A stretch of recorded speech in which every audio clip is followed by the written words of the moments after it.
मुख्यतः दो प्रकार से होता है। प्रथम होता है आपके लैंगिक जनन और दूसरा होता है आपके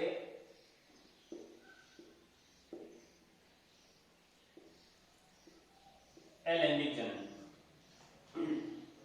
लैंगिक जनन और अलैंगिक जनन, इस दोनों प्रकार से आवृत बीजों में जनन होता है।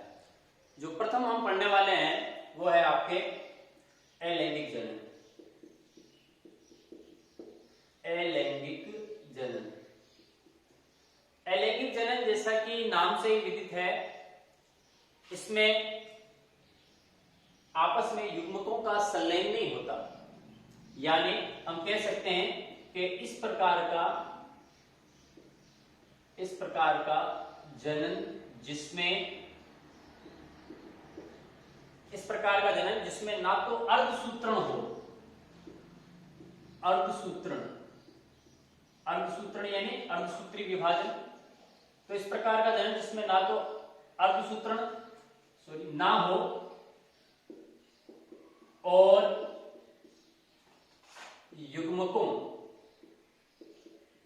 युग्मकों का संलयन भी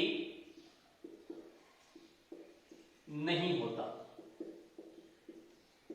तो इस प्रकार के जनन को हम कहते हैं अलैंगिक जनन। यानी इस प्रकार का जनन जिसमें अर्धसूत्रण और युग्मकों का संलयन नहीं होता, तो इस प्रकार के जनन को हम कहते हैं अलैंगिक जनन। इसीलिए इस प्रकार के जनन को हम असंग जनन भी कहते हैं। क्या कहते हैं? असंग जनन भी हम कहते हैं। अर्थात इस प्रकार का जनन जिसमें ना तो अर्धसूत्रण हो, अर्धसूत्री विभाजन ना हो और ना ही युग्मकों का संलयन ना हो। अब युग्मकों का संलयन इसमें नहीं हो रहा, तभी तो इसका नाम क्या है? अलैंगिक जनन। यदि युग्मकों का संलयन होता आपस में तो ये अलैंगिक जनन ना होकर क्या हो जाता है? ये लैंगिक जनन होता। इसलिए इस प्रकार के जनन को हम असंग जनन भी कहते हैं। और ये जो अलैंगिक जनन है ये मुख्यतः दो प्रकार से होता है, दो प्रकार से संपादित होता है। अलैंगिक जनन है वो मुख्यतः दो प्रकार से संपादित होता है। एक होता है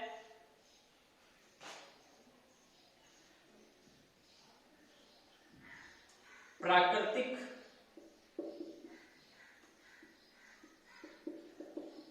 अलैंगिक जनन और दूसरा होता है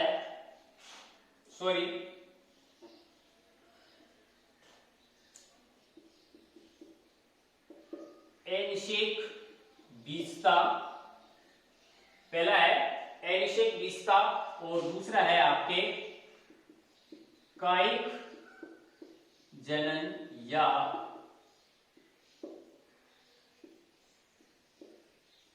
कायिक प्रवर्धन। तो अलैंगिक जनन है वो दो प्रकार से संपन्न होता है, अनिषेक बीजता और कायिक जनन या कायिक प्रवर्धन। तो सबसे पहले हम पढ़ते हैं अनिषेक बीजता।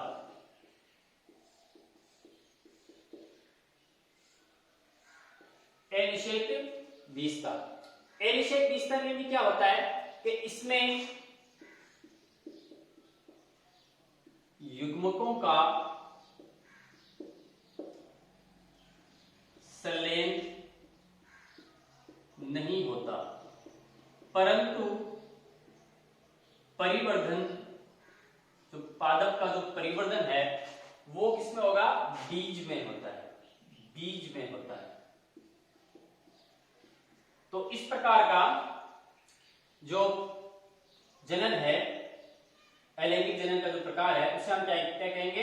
अनिषेक बीजता। इसमें युग्मकों का संलयन नहीं होता, परंतु जो परिवर्धन है पादप का वो किसमें होता है? वो बीज में होता है।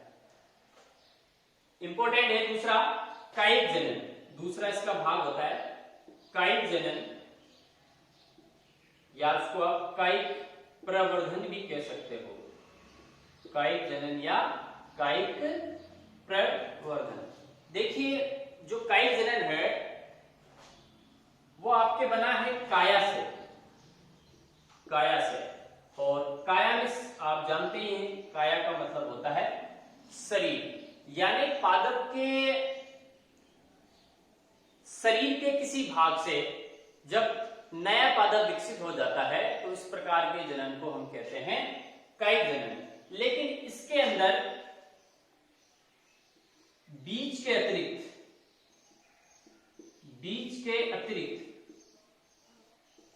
बीज का इसमें यूज नहीं होता है। बीज के अलावा पौधे के जितने भी पार्ट्स हैं उनसे यदि नया पादप विकसित होता है तो इस प्रकार के जनन को हम क्या कहते हैं, कायिक जनन कहते हैं। तो बीज के अतिरिक्त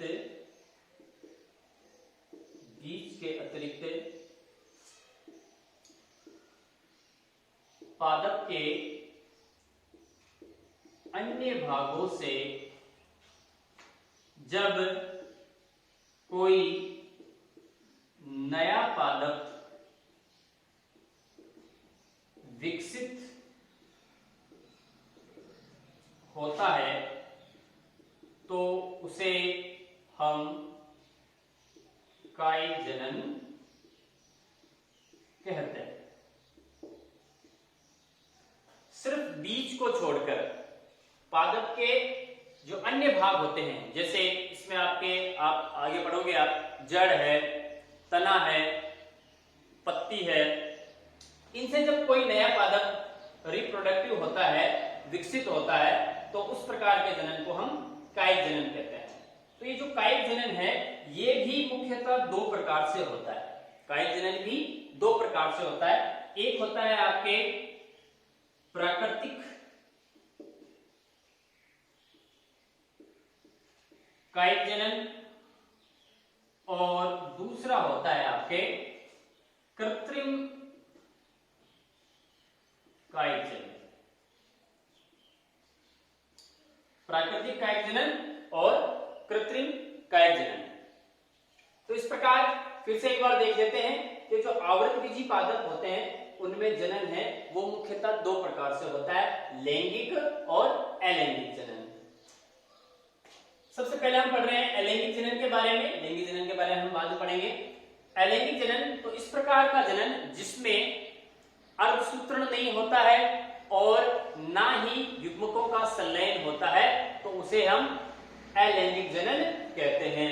चूंकि इसके अंदर अर्धसूत्रण नहीं होता है और युग्मकों का संलयन भी नहीं होता है इसलिए इसे हम असंग जनन भी कह सकते हैं।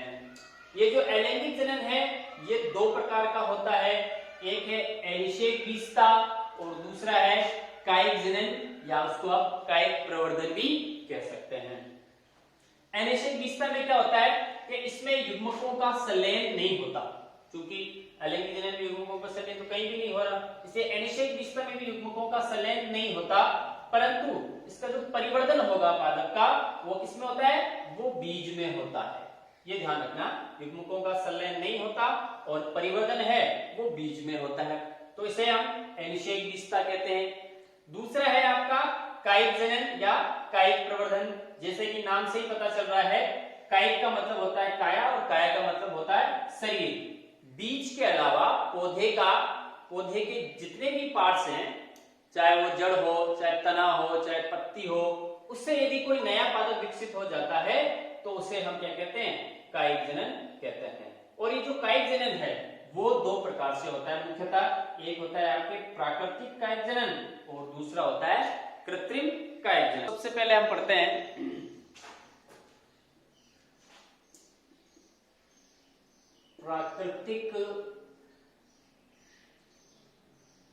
कायिक जनन।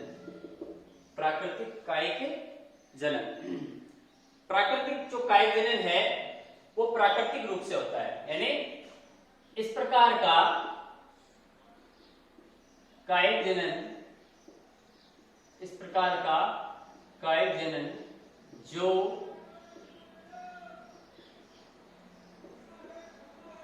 प्राकृतिक रूप से होता है उसे प्राकृतिक कायिक जनन कहते हैं।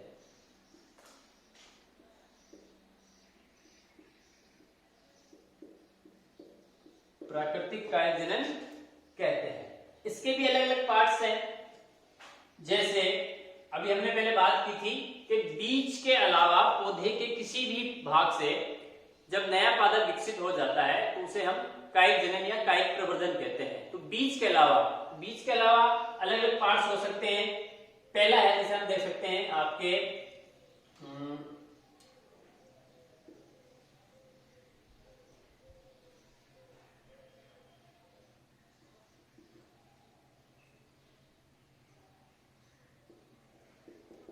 स्तंभ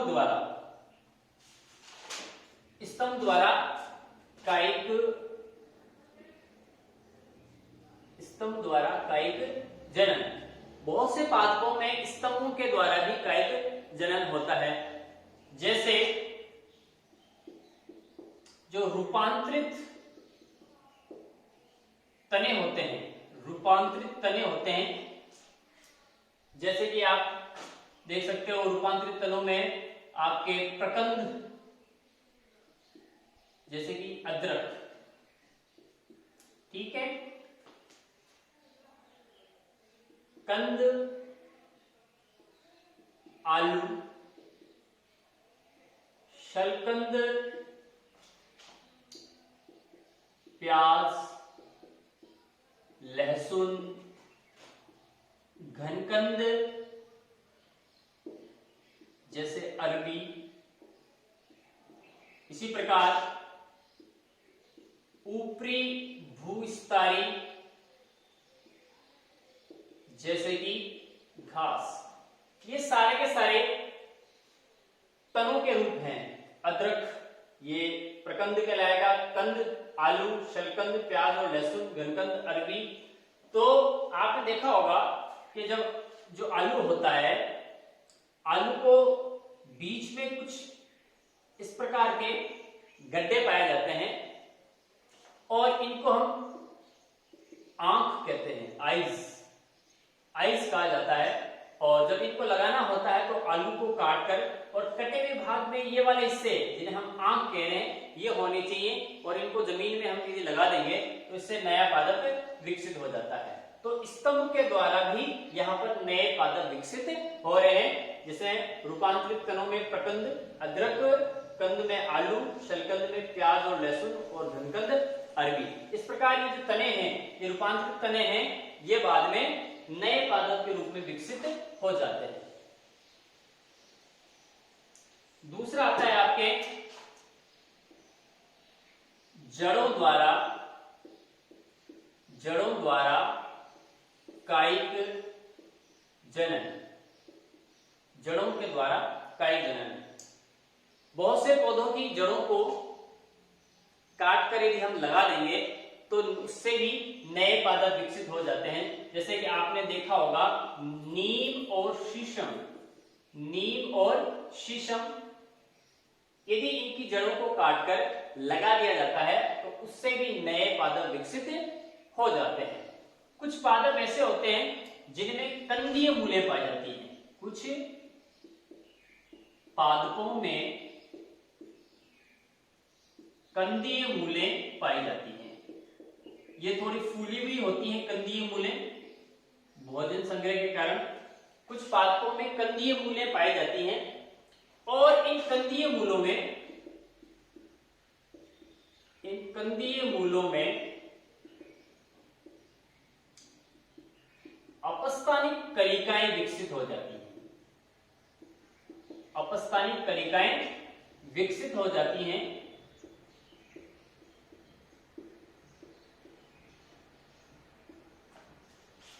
अपस्थानिक कलिकाएं विकसित हो जाती है और उचित समय में या उचित वातावरण मिलने पर ये जो अपस्थानिक कलिकाएं हैं, अपस्थानिक कलिकाएं प्रस्फुटित हो जाती है या अंकुरित हो जाती है, प्रस्फुटित हो जाती है। प्रस्फुटित होने के पश्चात इन अपस्थानिक कलिकाओं से एक नया पादप विकसित हो जाता है। उदाहरण आप देख सकते हो उसमें शकरकंद और एक होता है डहेलिया। शकरकंद और डहेलिया में कंदीय मूलें पाई जाती हैं और उन कंदीय मूलों पर अपस्थानिक कलिकाएं पाई जाती हैं और उचित वातावरण मिलने पर ये अपस्थानिक कलिकाएं प्रस्फुटित हो जाती हैं, अंकुरित हो जाती हैं और वहां से फिर एक नया पादप विकसित हो जाता है। तो यहाँ पर हम देख रहे हैं कि जड़ों के द्वारा भी एक नया पादप विकसित हो रहा है। अब आपके तीसरा है, जड़ों के द्वारा कायिक प्रवर्धन के बाद में पत्तियों द्वारा कायिक जनन। पत्तियों द्वारा कायिक जनन। आप सब ने एक पत्ती का नाम सुना होगा जिसे पत्थर चट्टा या ब्रायोफिलम कहते हैं। पत्थर चट्टा या ब्रायोफिलम।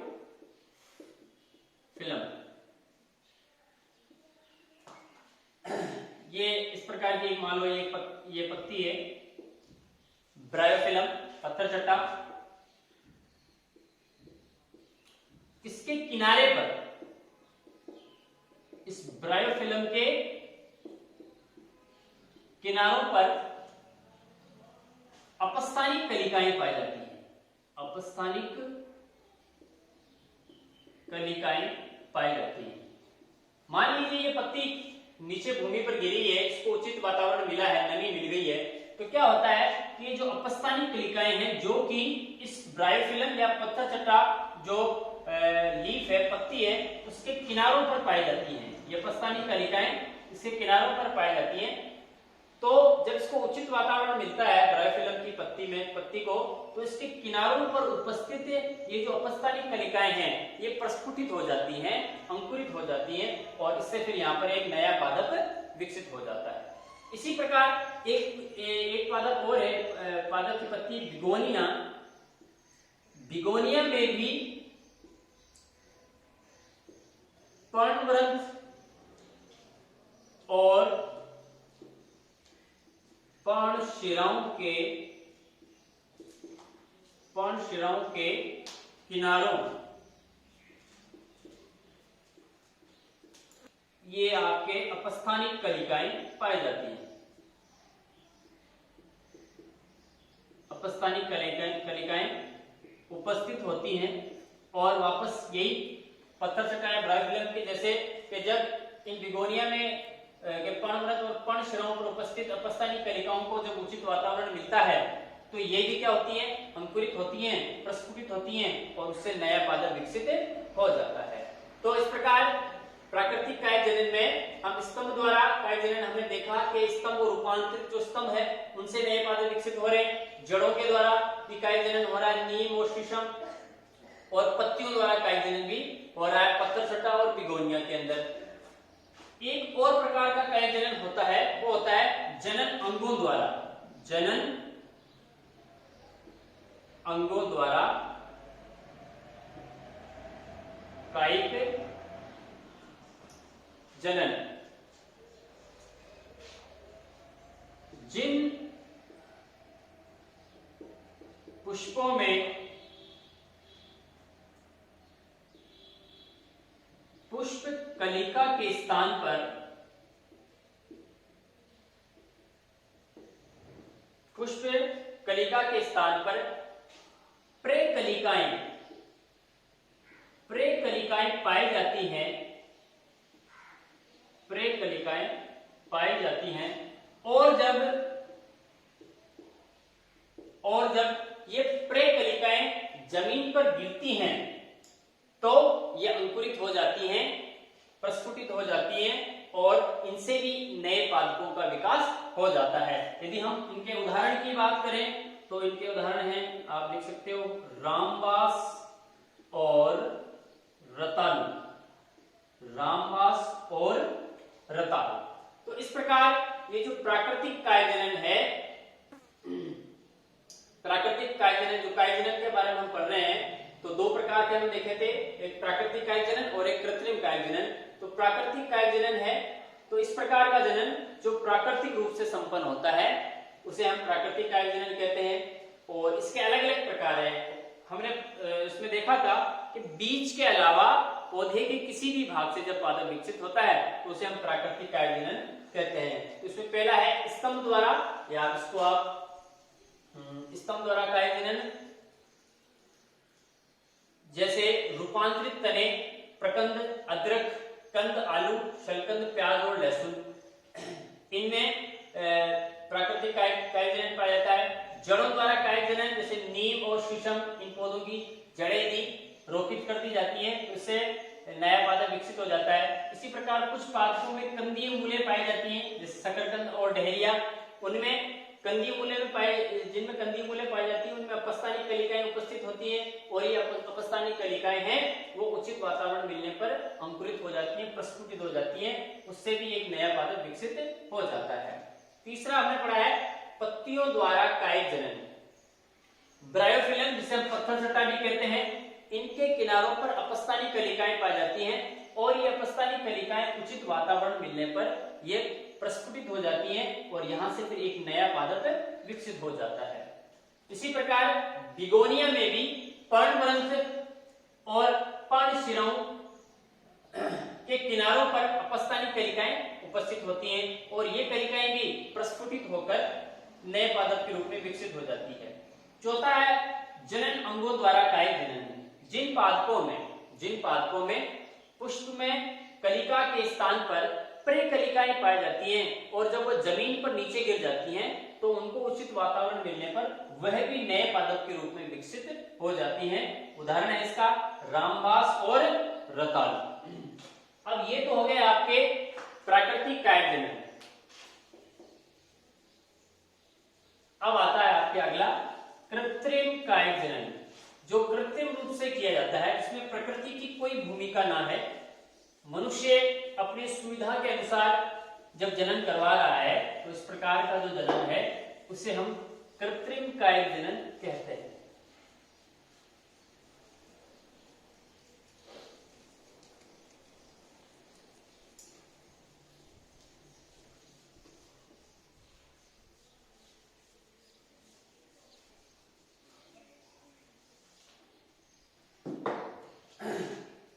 दूसरा है आपके कृत्रिम कायिक जनन। जैसे कि नाम से आपको विदित हो रहा है कि इस प्रकार का जनन जो कृत्रिम रूप से करवाया जा रहा है, प्राकृतिक रूप से नहीं हो रहा है, उसे हम कृत्रिम कायिक जनन कहते हैं। ये जो कृत्रिम कायिक जनन है ये मुख्यतः 3 प्रकार से संपन्न हो रहा है। पहला है आपके कर्तन।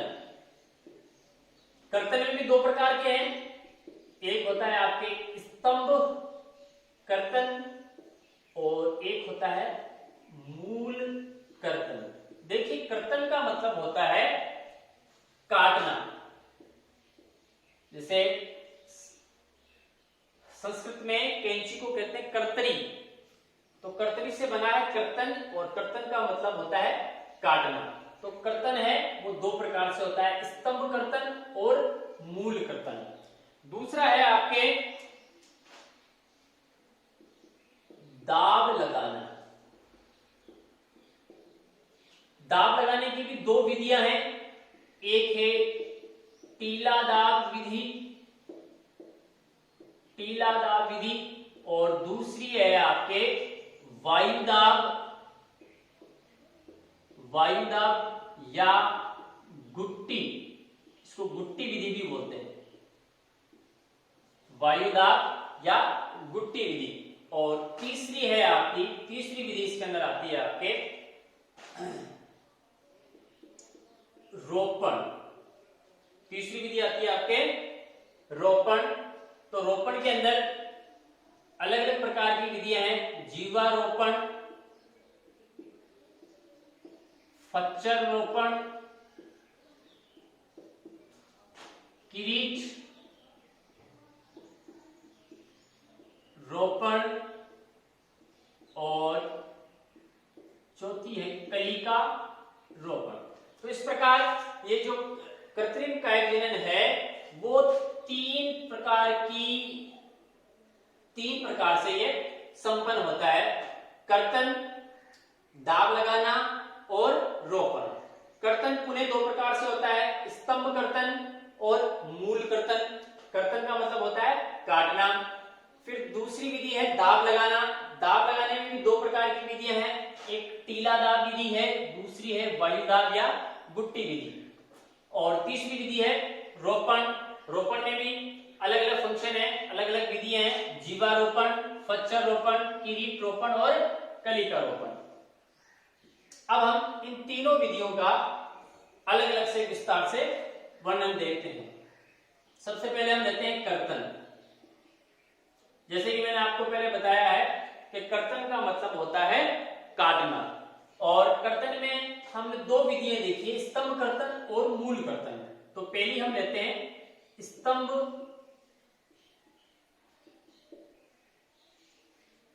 कर्तन। इस विधि में पौधे के स्तंभ को छोटे छोटे टुकड़ों में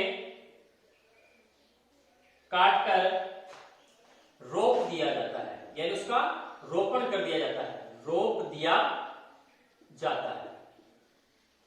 यानी कोई एक स्वस्थ पादप का हम स्तंभ लेंगे, तना लेंगे और उसको छोटे छोटे टुकड़ों में काटकर उसका रोपण कर देंगे, उसको रोप देंगे।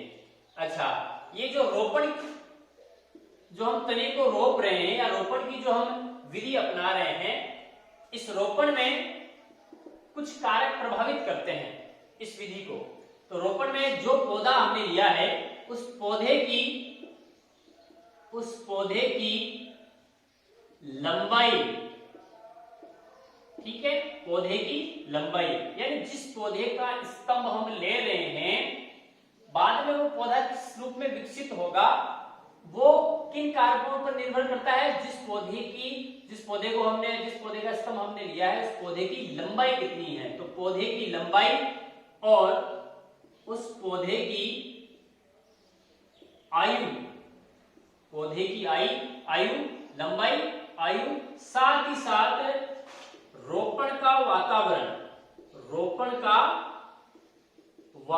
यानी जिस वातावरण में हम इन स्तंभ के छोटे छोटे टुकड़ों को रोपित कर रहे हैं वहां का वातावरण भी बहुत महत्वपूर्ण होता है, उसका भी हमें ध्यान रखना पड़ता है। तो 3 कारक, पौधे की लंबाई, पौधे की आयु और रोपण का वातावरण, ये स्तंभ कर्तन को प्रभावित करते हैं।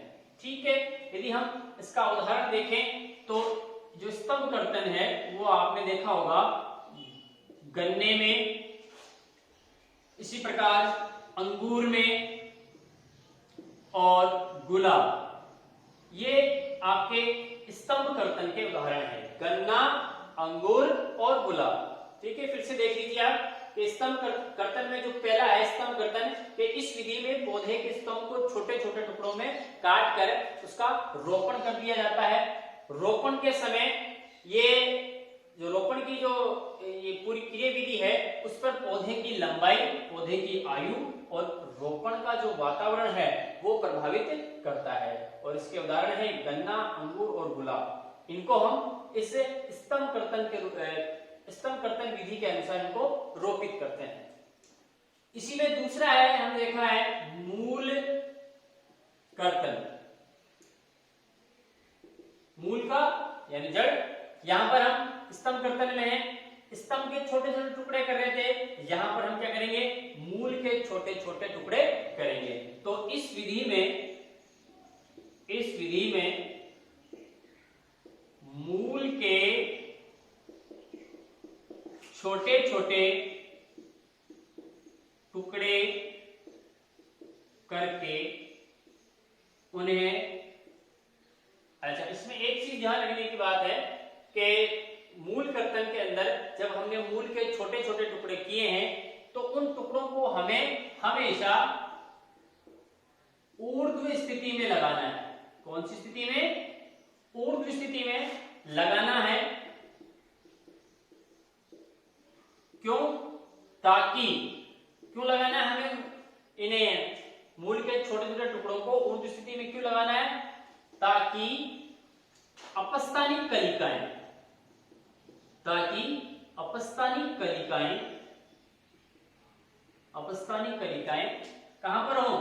ऊपर की ओर हो, ऊपर की ओर हो। अपस्थानिक कलिकाएं ऊपर की ओर होगी तभी वो क्या हो जाएंगी? प्रस्फुटित होगी, अंकुरित होगी और वहां से फिर नया पादप विकसित हो जाता है।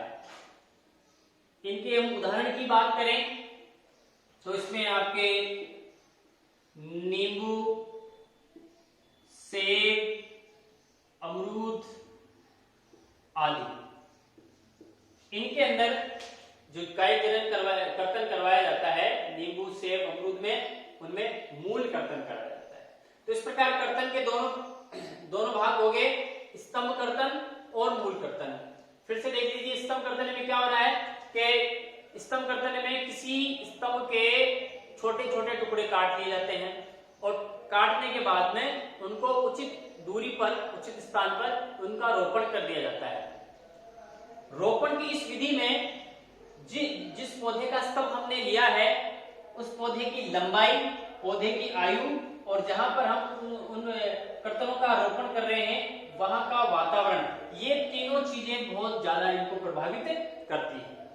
उदाहरण की हम बात करें तो गन्ना, अंगूर और गुलाब। फिर मूल कर्तन, मूल कर्तन में भी किसी मूल को लेकर उसके छोटे छोटे टुकड़े काटकर और उन्हें फिर हम ऊर्ध्व स्थिति में रखते हैं। ऊर्ध्व स्थिति में रखने से फायदा यह होता है कि अपस्थानिक जो कलिकाएं हैं वो ऊपर की ओर रहेंगी और अपस्थानिक कलिकाएं ऊपर की ओर रहने के कारण वो जल्दी प्रस्फुटित हो जाएंगी और नए पादप के रूप में वो विकसित हो जाएंगी। और इसके उदाहरण है नींबू, सेब, अमरूद आदि। तो अब कर्तन हो गया हमारे पास। अब दूसरा है दाब लगाना। कृत्रिम कायिक जनन में दूसरी विधि हमारे पास आती है दाब लगाना।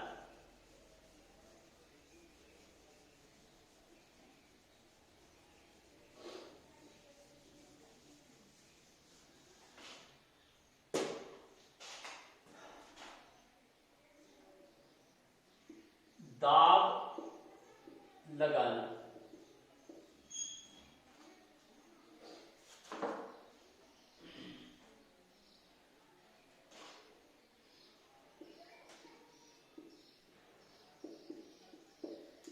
अच्छा, अब दाब लगाने में क्या किया जाता है कि इस विधि में किसी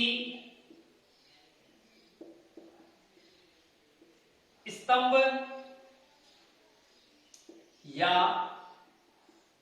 शाखा को मुख्य पादप से अलग किए बिना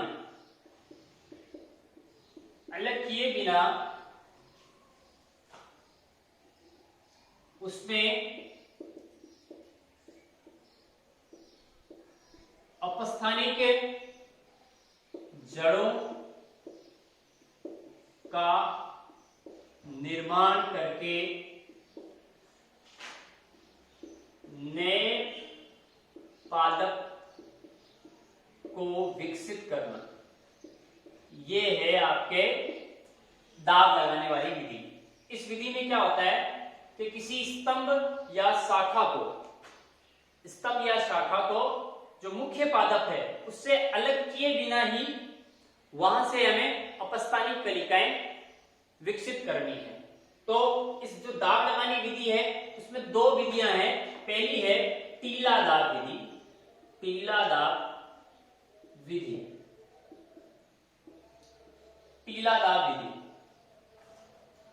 अच्छा, टीला दाब विधि में अभी हमने इसमें पढ़ाई है कि स्तंभ या शाखा को मुख्य पादप से अलग किए बिना।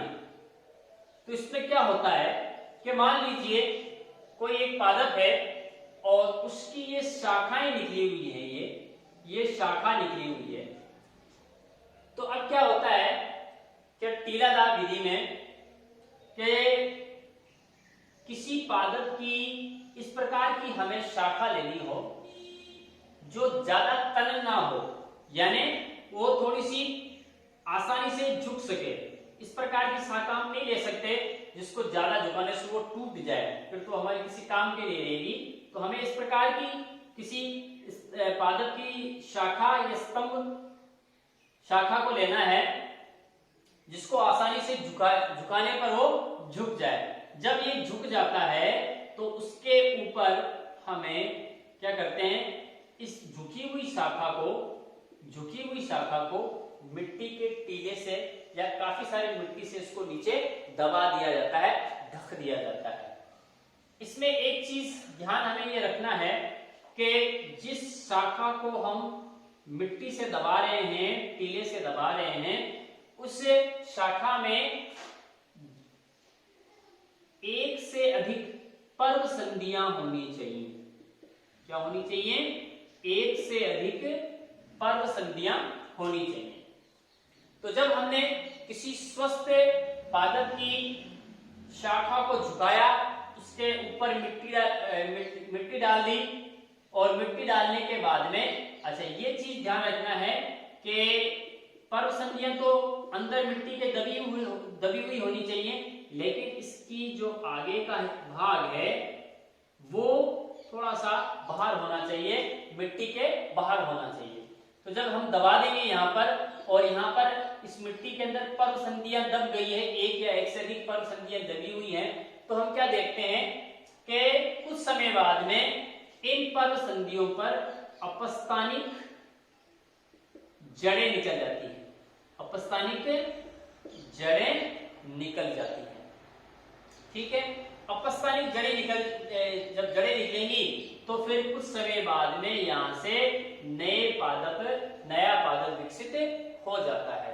और उसके बाद में जब अपस्थानिक जड़ें निकल जाती हैं, नया पादप विकसित होना शुरू हो जाता है, तो इस शाखा को, इस टीले सहित इस शाखा को, कौन सी शाखा को?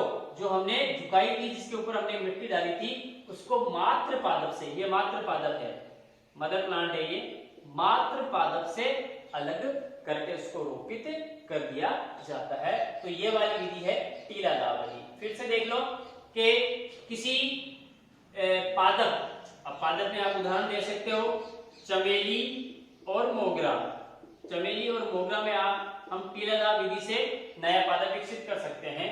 तो इनके अंदर स्तंभ या शाखा को पहले झुकाया जाता है, झुकाने के बाद में उसके ऊपर झुकी हुई शाखा के ऊपर मिट्टी डाल दी जाती है, काफी मात्रा में मिट्टी डालने के बाद में, और ये मिट्टी डालते समय ये ध्यान रखना चाहिए कि दबे वाले जिस भाग में हमने मिट्टी डाली है वहां पर एक या एक से अधिक पर्व संधियां हो। इसका आगे वाला हिस्सा है वो मिट्टी से, टीले से बाहर रहना चाहिए।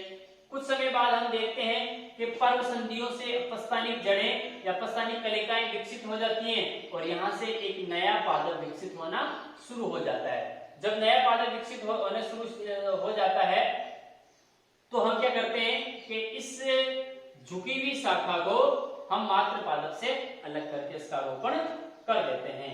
इसका उदाहरण है चमेली और मोगरा। दूसरा आता है आपके वायुदाब या गुट्टी विधि।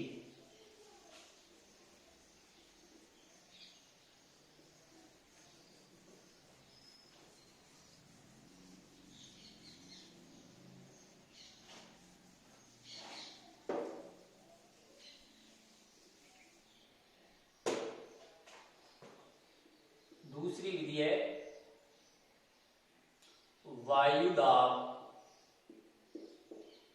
या गुट्टी विधि।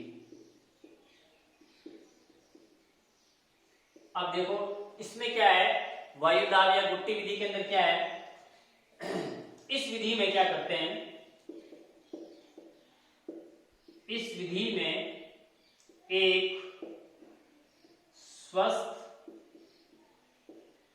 पादप के स्तंभ को छीलकर या छाल उतार कर हटा दी जाती है। मान लीजिए ये एक पादप है और ये इस पादप की एक शाखा है। स्वस्थ पादप के स्तंभ को छीलकर या छाल उतारकर वहां से हटा ली जाती है। अब ये मान लो शाखा है और यहां से हम क्या करते हैं, किसी चाकू के द्वारा या तेज औजार के, तेज नुकीले औजार के द्वारा यहां से, ये वाले स्थान से, किसी भी स्थान से जहां से हमें उचित लगे वहां से हम क्या करते हैं, इसकी छाल को, शाखा के ऊपर जो छाल है, जो परत है, उसको हम हटा लेते हैं। हटाने के बाद में क्या किया जाता है कि जहां से हमने छाल हटाई है, जिस स्थान से हमने छाल हटाई है चाकू के द्वारा, वहां पर हमें इसको खुला नहीं छोड़ना है। हमें उस स्थान को गीली मिट्टी से या रुई से ढक देना चाहिए। जिस शाखा को, जिस स्थान से हमने हटाया है चाकू के द्वारा, जहां से उसकी छाल हटाई है हमने, उस स्थान को हम गीली मिट्टी से या रुई से हम चारों तरफ से उसको लपेट देते हैं, ढक देते हैं। जिस स्थान को हमने गीली मिट्टी से ढका है या रुई से ढका है, उस स्थान को ही हम क्या कहते हैं, हम कहते हैं उसको गुट्टी। इसीलिए इस विधि का नाम वायुदाब या गुट्टी विधि भी इसे हम कहते हैं। तो फिर से देखिए, सर्वप्रथम एक पादप की एक स्वस्थ शाखा को लेते हैं, फिर चाकू की सहायता से उसके किसी एक स्थान पर उसकी जो छाल होती है उसको उतार लिया जाता है, और उतारी हुई छाल पर हम गीली मिट्टी लगा देते हैं या उसको हम रुई से उसको ढक देते हैं। जिस स्थान को हमने हटाया है और जहां पर हमने गीली मिट्टी लगाई है या रुई लगाई है, उस स्थान को हम गुट्टी कहते हैं। अब क्या किया जाता है कि अब दूसरी शाखा पर, या हम इस प्रकार की व्यवस्था करते हैं कि उसी पादप में एक पोट लेंगे, मटका लेंगे, और वहां से इस प्रकार की व्यवस्था करेंगे कि इसके अंदर पानी डाला हमने, और पानी डालने के पश्चात इसमें एक छोटा सा छेद करेंगे और यहां से कोई एक इस प्रकार का जो कपड़ा है, सूती कपड़ा है, वो उसको लटका देंगे, ताकि बूंद बूंद करके पानी रिस रिस के ये जो गीली मिट्टी है या रुई है, यहाँ पर पानी लगातार पहुंचता रहे। जिस प्रकार बूंद बूंद सिंचाई की जाती है खेतों के अंदर, उसी प्रकार यहाँ पर भी हो रहा है कि यहाँ पर जो मटका है, यहाँ से एक एक बूंद करके पानी रिस रिस कर धीरे धीरे इस गीली मिट्टी पर, या जहां यदि हमने रुई ली है तो रुई पर, इस स्थान पर बार बार टपक रहा है। इससे होता है क्या है कि इस गुट्टी वाले स्थान पर नमी बनी रहती है। क्या बनी रहती है? नमी बनी रहती है।